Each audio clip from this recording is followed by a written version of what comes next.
Un groupe de soldats russes a été détecté par des drones de la 40e brigade de défense côtière ukrainienne, alors qu'ils avançaient en bateau vers des positions défensives ukrainiennes. Leur objectif était de lancer une attaque surprise pour repousser les forces ukrainiennes. Cependant, sur leur trajet fluvial, ils ont été pris dans un barrage de mortiers dévastateurs, brisant leur plan avant qu'ils ne puissent se concrétiser. Cette tentative échouée a mis en lumière la vigilance et la coordination défensive précise de l'Ukraine. Paniqués et désorientés, les soldats russes ont finalement abandonné le bateau et tenté de fuir à pied. Mais des drones FPV ukrainiens les ont traqués, frappant avec précision et neutralisant les fuyards. Pris au dépourvu par l'attaque de mortiers, les soldats, désorientés et impuissants, ont vu leur raid se transformer en désastre complet. Finalement, les Russes ont fui dans une forêt à proximité. Mais les opérateurs de drones ukrainiens étaient implacables. D'abord, ils ont détruit le bateau abandonné avec une frappe précise, puis ont lancé des drones FPV qui ont traqué les soldats en fuite un par un. 5 soldats russes ont perdu la vie dans cette tentative de raid désastreuse. Une opération ratée qui s'est soldée par une défaite totale. Un soldat russe isolé se déplaçait à pied, transportant des munitions. Ignorant qu'un drone kamikaze FPV ukrainien le suivait depuis les airs, le drone traquait ses mouvements pas à pas. Après un certain temps, le soldat s'est arrêté pour se reposer, s'asseyant brièvement au bord de la route. À ce moment critique, le drone a accéléré et plongé vers sa cible.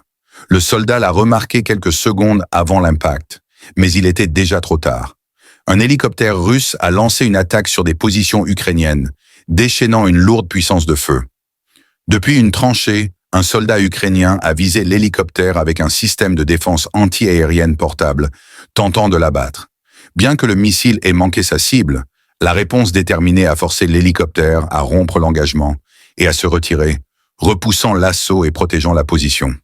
La 92e brigade d'assaut ukrainienne est tombée dans une embuscade tendue par des soldats russes alors qu'elle avançait en véhicule. La panique s'est d'abord installée, mais les troupes ukrainiennes ont rapidement riposté malgré leur position exposée. Les forces russes, tirant depuis des positions cachées dans une zone boisée, ont intensifié leur attaque.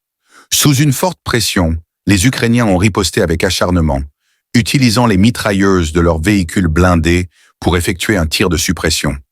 Cette réponse vigoureuse leur a permis de se replier et d'échapper à l'embuscade sans perte, bien que leur avancée ait été totalement stoppée.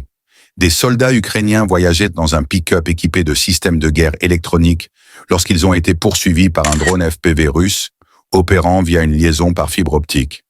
Détectant rapidement la menace, les soldats ont ouvert le feu avec des fusils d'assaut, atteignant leur cible. Le drone a été abattu en plein vol, neutralisant la tentative de surveillance russe et protégeant le véhicule de la destruction. Un drone kamikaze FPV ukrainien a poursuivi un véhicule militaire russe, perdant brièvement de vue sa cible avant de la retrouver rapidement. Le véhicule a foncé vers une route couverte d'un filet anti-drone, donnant aux Russes un faux sentiment de sécurité. Mais ils avaient tort. Avec une précision calme, le pilote est passé en mode micro, glissant le drone sous le filet et frappant directement le véhicule. Un soldat a tenté de saisir une arme, un autre de fuir, mais il était trop tard. Le véhicule a explosé en flammes, détruisant à la fois la machine et les troupes à l'intérieur. La 71e brigade Jager ukrainienne a mené une série de frappes de drones kamikaze FPV sur des positions russes au sud du village de Malatakmatka, dans la région de Zaporizhia. Un soldat russe dans une tranchée a paniqué à l'approche d'un drone, et le drone kamikaze a frappé très près de sa position. Après la frappe initiale, le soldat, temporairement immobilisé, a ensuite tenté de bouger à nouveau. Lors d'une attaque de suivi, il a été gravement atteint et a succombé dans la tranchée. La 414e brigade de drones de frappe ukrainienne a détecté un soldat russe. Épuisé, affaibli et totalement seul, le soldat continuait d'avancer, ignorant qu'il était sous surveillance par un drone. Après avoir marché longtemps, il s'est abrité sous un arbre pour se reposer. Puis un drone FPV ukrainien a été lancé vers lui. Il s'est approché lentement du soldat, qu'il a remarqué au dernier moment. Mais il était déjà trop tard. Il était devenu sa cible. Confronté à la mort, un soldat russe a désespérément tenté tout ce qu'il pouvait pour arrêter un drone FPV ukrainien. Sans arme véritable pour se défendre, il a jeté des débris, des morceaux de ferraille, même des ordures, dans une tentative frénétique de détourner le drone. Quand cela a échoué, il a couru, trébuchant et esquivant, dans une panique totale. Dans un dernier acte désespéré, il a brandi une pelle de sapeur, non comme une arme, mais comme une ultime chance de survie. Pendant un bref instant, il a semblé croire qu'il l'avait arrêté. Mais le drone n'a pas stoppé. En un éclair, tout était fini.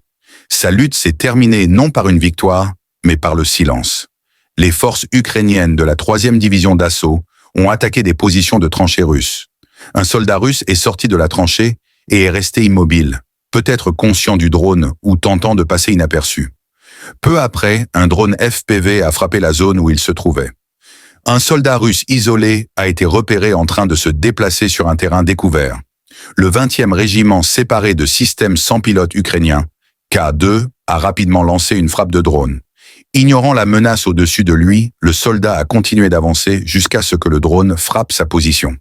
Un drone FPV de la 3e brigade d'assaut ukrainienne a poursuivi un soldat russe à moto. Au début, le soldat n'a pas remarqué le drone, mais une fois la menace détectée, il a tenté d'accélérer. Cependant, il n'était pas assez rapide et le drone a réduit la distance avant de frapper sa position. Un drone FPV à fibre optique ukrainien de l'unité Phantom de la 25e brigade aéroportée a frappé un véhicule logistique russe transportant des munitions et des fournitures dans la direction de Pisky, portant un coup précis et puissant. Dans le village de Liska, région de Donetsk, l'infanterie ukrainienne de la 25e brigade aéroportée séparée, Sichuslav, a mené une attaque précise en utilisant une paire de mines anti-chars TM-62. L'opération a réussi à détruire un bâtiment où un groupe de soldats russes s'abritait. L'explosion puissante a fait s'effondrer la structure, neutralisant le personnel ennemi à l'intérieur. Cette frappe ciblée faisait partie d'une opération de nettoyage local visant à réduire la présence russe dans la zone. Au sud-est du village d'Oraovo-Basil-Fika, dans la région de Donetsk, un char T-62M russe a accidentellement déclenché son propre champ de mines, immobilisant complètement le véhicule. Remarquablement, malgré les lourds dégâts, les soldats russes à l'intérieur ont réussi à s'échapper indemnes. Une erreur coûteuse qui met en lumière les dangers d'opérations mal coordonnées en première ligne. Un exemple clair du manque de coordination de l'armée russe s'est déroulé près du village de Malanka, région de Donetsk. 2 véhicules blindés, BMP, 2 Russes, avançant pour une attaque ont été repérés par l'armée ukrainienne. L'artillerie ukrainienne a frappé immédiatement, touchant les véhicules blindés exposés sur un terrain découvert. Pris au dépourvu, les équipages russes étaient confus et ne savaient pas comment réagir. Leur avancée a été brutalement stoppée.